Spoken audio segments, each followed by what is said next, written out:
Hi guys. Mike here.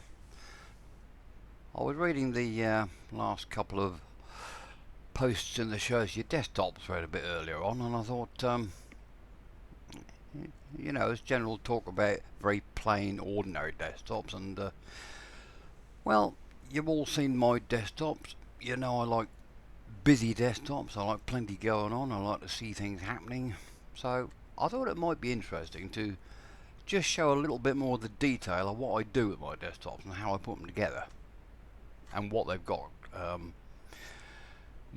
built into them, how they work. So let's see what I can show you. Of course, the first thing you notice is how much stuff there is. Yeah, a lot of this dates back to my WinXP days. I always used to like to have a lot going on there. I developed my pretty simple dock technique nearly 20 years ago, and there's nothing special to it. I mean, like these here where I keep the mounted drives, a lot of stuff grouped together up here, various stuff down here, bits and pieces all over the place. Very simple. All I do is actually draw the docks directly onto the wallpaper, and there's nothing to it. But it does mean that I can customize each and every single wallpaper that I use exactly the way I want it to look. I'm not restricted to the way that dock applications work or how they present things. I can make things look the way that I want them to be.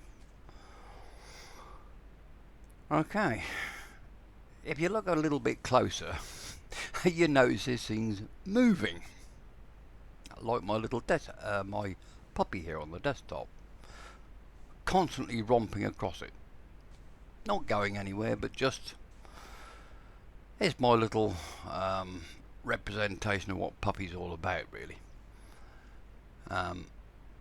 We've got a couple of others up here. I got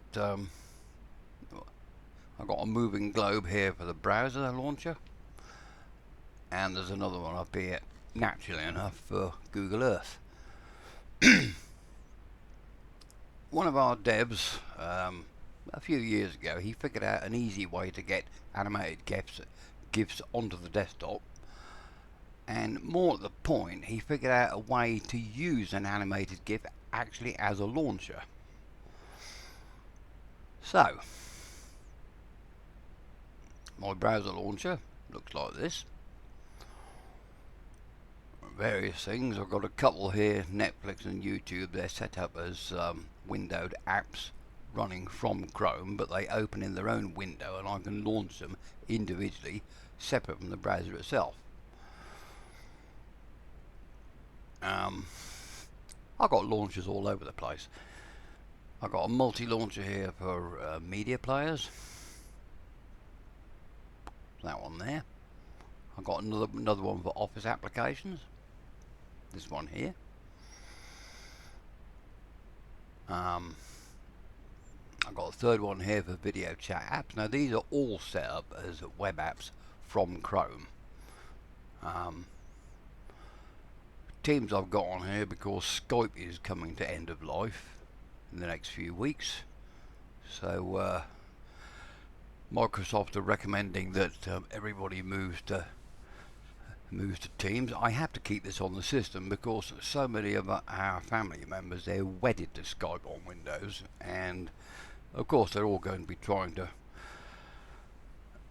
migrate to Teams so that they can carry on talking to the family in a way that they recognise on an operating system that they're used to. So I got this set up along with various others.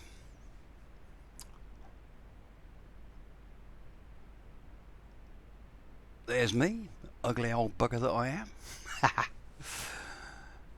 Oh, this annoys me, this caption thing. Go away. But that basically is how it is. It just opens up in its own window, you see.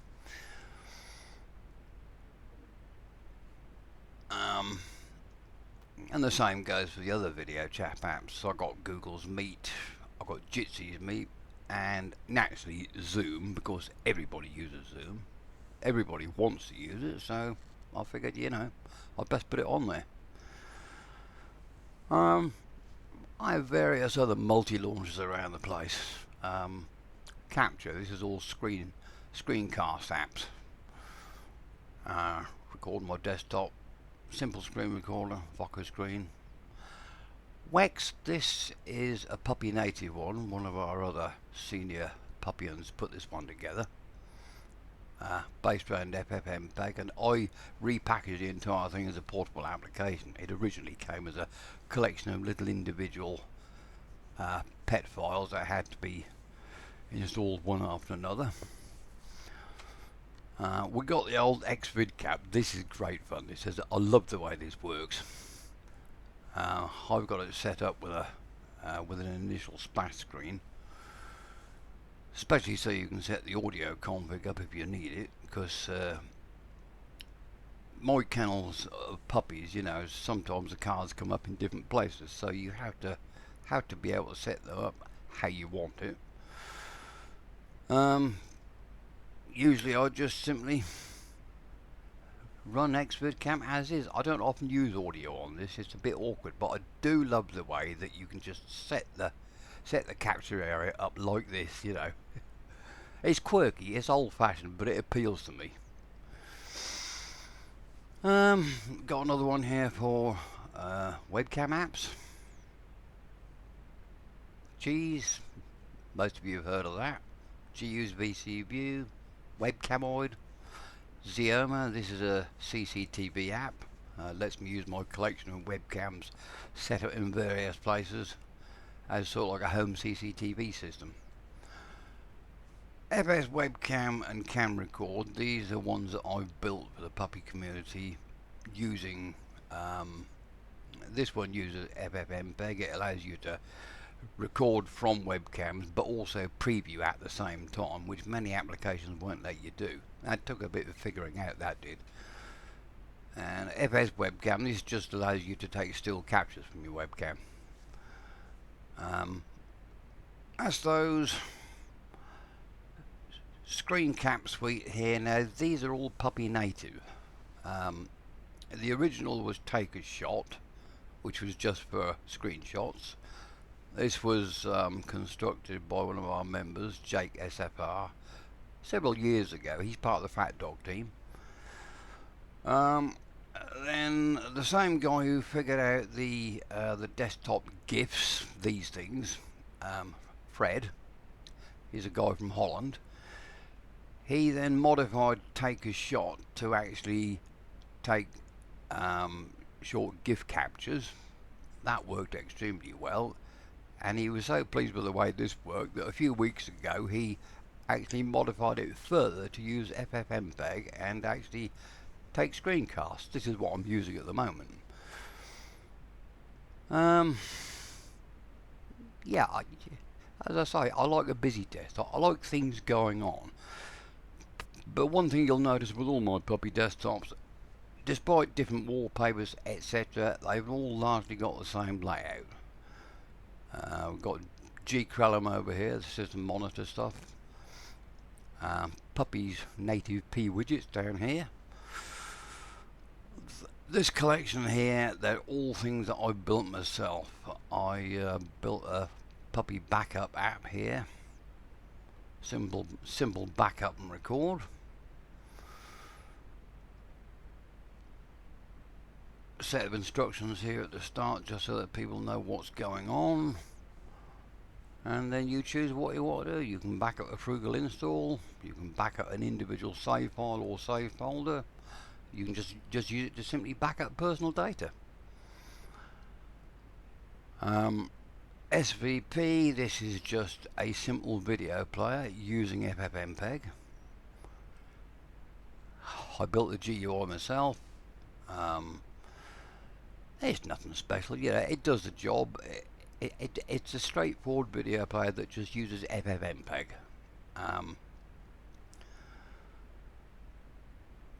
Actually, is using FFplay, sorry, my bad. Although FFmpeg is in the background, FF Play runs off it. This one here, EVR, is what I call easy voice recorder. It just lets you record and play back voice recordings. SAR, this is a simple audio recorder. Specifically, this was put together for people who've got awkward audio chips, which I do in this HP Pavilion. Loopback doesn't work properly, so we use a virtual sounder loop kernel module. This allows recording what you hear, you know, what you get from the internal sound card, even though this particular thing doesn't support it. I found out a few months after buying this desktop that even HP themselves had to write some special scripts for Windows so that the thing would run properly as a service at boot. Why they didn't rebuild it with a properly working chip, I don't know, but anyway, that's that one. And camera cord, this is built based around FFmpeg. This allows you to record from webcams but also preview at the same time, so you can see what you're recording. I originally put an earlier version of this together using MPlayer, but you couldn't see what you were recording when you were actually doing a recording, which annoyed me. Me being a perfectionist, I have to have things just so I completely rebuilt it and based it around a different application. Yeah, I mean, this is just one of my many very similar desktops, but I thought I'd just show you some of the stuff I have around here. Yes, I'm a bit of a software junkie. I collect software like nobody's business, like it's going out of fashion. I also love my GUIs. This dates back to WinXP, you know, my older Windows stuff, but anything that I build and put together myself, I build a lot of little utilities these days. I try to do everything with a GUI because most puppy noobs, they're Windows refugees.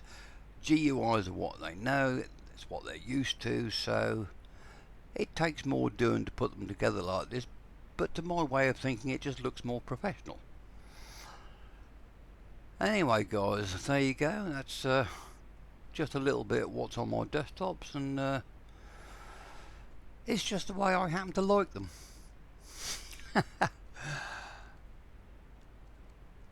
Okay, signing off now, and I'll see you all later. Ciao.